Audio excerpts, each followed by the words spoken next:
भक्तजनों, आज हम इस वीडियो में सुनेंगे माघ मास महात्म कथा का 13वां अध्याय। भक्तजनों, अगर आप इसके पहले के अध्याय नहीं सुने हैं तो आपको इसका वीडियो मेरे चैनल के प्लेलिस्ट में मिल जाएगा, वहां से आप जाकर सुन सकते हैं, जिसमें एकादशी व्रत के महत्व के बारे में बताया गया है और इस व्रत में इंसान के वचन के मोल के बारे में बताया गया है। तो आइए इस कथा में आगे बढ़ते हैं। विकुंडल कहने लगा कि तुम्हारे वचनों से मेरा चित्त अति प्रसन्न हुआ, क्योंकि सज्जनों के वचन सदैव गंगा जल के सदृश पापों का नाश करने वाले होते हैं। उपकार करना तथा मीठा बोलना सज्जनों का स्वभाव ही होता है। जैसे अमृत मंडल चंद्रमा को भी ठंड कर देता है। अब कृपा करके यह भी बतलाइए कि किस प्रकार मेरे भाई का नरक से उद्धार हो सकता है। तब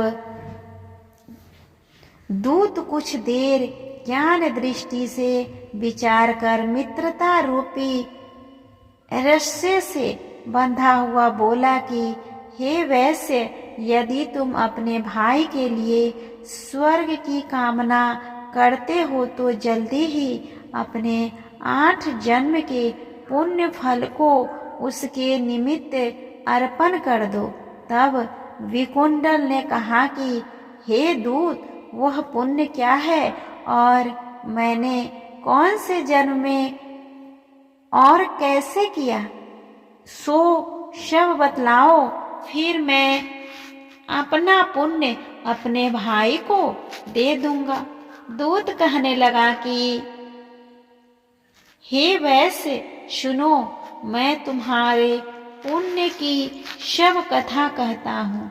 पूर्व समय में मधुवन की साल्की नाम का ऋषि था। वह बड़ा तपेश्वर ब्रह्मा के समान तेज वाला था। 9 ग्रह की तरह उसकी स्त्री रेवती में 9 पुत्र थे, जिसके नाम ध्रुव, शशि, बुध, तार, ज्योतिमान थे। इस 5 ने गृहस्थाश्रम धारण किया तथा निर्मोह, जितमाय, ध्याननिष्ठ और गुना तग के ये चारों न्यास ग्रहण कर वन में रहने लगे।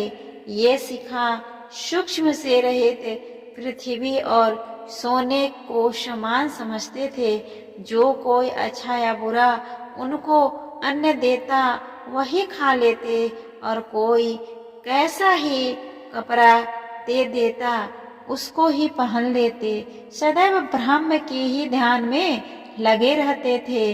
इन चारों ने व्रत, शीत, निद्रा और आहार सबको जीत लिया।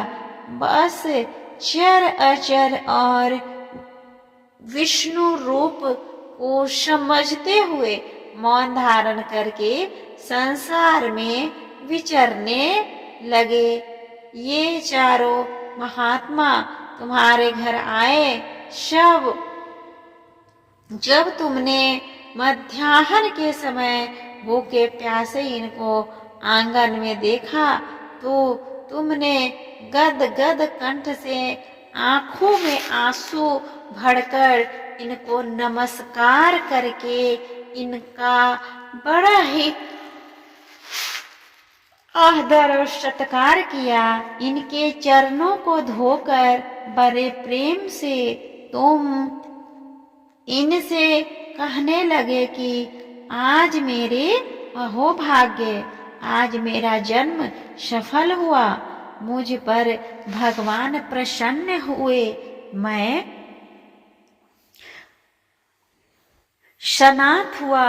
मेरे माता पिता, पत्नी, पुत्र, गौ आदि सभी धन्य है, जो आज मेरे हरि के सदृश आपके दर्शन किए। सो हे वैश्य, इस प्रकार तुमने श्रद्धा से उनका पूजन किया और चरण धोकर जल को मस्तक से लगाया। फिर विधि पूर्वक इनका पूजन करके तुमने इन सन्यासियों को भोजन कराया। इस सन्यासियों ने भोजन करके रात को तुम्हारे घर में विश्राम किया और ब्रह्मा के ध्यान में लीन हो गए। इन सन्यासियों के सत्कार से जो पुण्य तुमको मिला सो मैं भी कहने में असमर्थ हूँ, क्योंकि सब भूतों में प्राणी श्रेष्ठ है। प्राणियों में बुद्धि वाले, बुद्धि वालों में मनुष्य, मनुष्यों में ब्राह्मण, विद्वानों में पुण्यात्मा और पुण्यात्माओं में ब्रह्मा ज्ञानी सर्वश्रेष्ठ है। ऐसी ही संगति से बड़े बड़े पाप नष्ट हो जाते हैं। यह पुण्य तुमने अपने पहले 8वें जन्म में किया था। सो यदि तुम अपने भाई को नरक से मुक्त करना चाहते हो तो यह पुण्य दे दो। जो